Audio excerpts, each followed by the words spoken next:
কেমন আছেন? আশা করি আলহামদুলিল্লাহ ভালো আছেন। আমিও ভালো আছি। তো সকালে উঠলাম, ভাবলাম যে খানা বানাইতে হবে, তো মাছ নিয়ে নিলাম, ফুলকপি আর পিতা করলা লাগে। তো আশা করি আমার রেসিপিটা আপনাদের কাছে ভালো লাগবে। যদি ভালো লাগে লাইক কমেন্ট করে দেবেন। আর এটা হয়েছে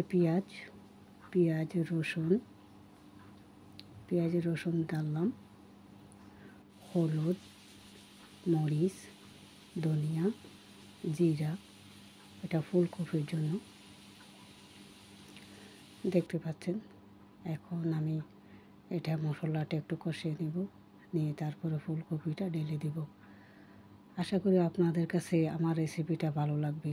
যদি ভালো লাগে লাইক কমেন্ট করে যাবেন। এটা হয়েছে তিতা করলা, এটা করলার ভাজি।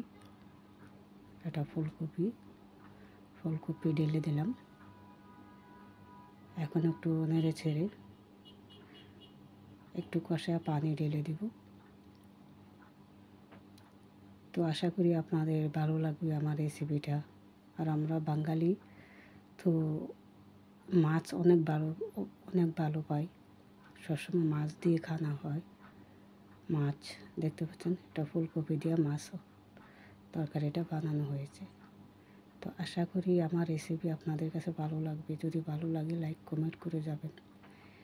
আর সকালে ঘুমের থেকে উঠলাম, ভাবলাম যে একটা ভিডিও বানাবো, রেসিপি ভিডিও আপনাদের কাছে শেয়ার করব।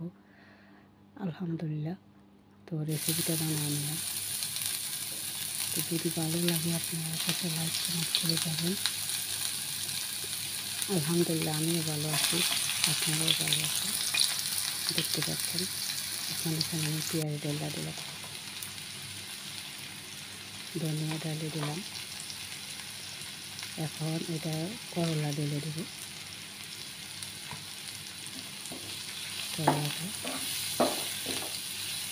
করলাটা তো অনেকে বেশি কিছু দেয়, হলুদ আর মরিচের বেশি,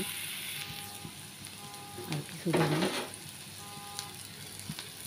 দেখতে পাচ্ছেন। যদি আশা করি যদি ভালো লাগে লাইক কমেন্ট করে যাবেন। আমার ভিডিওটা দেখে যদি ভালো লাগে লাইক কমেন্ট করে যাবেন। তো ভাবছি এটা মাছ নিলাম,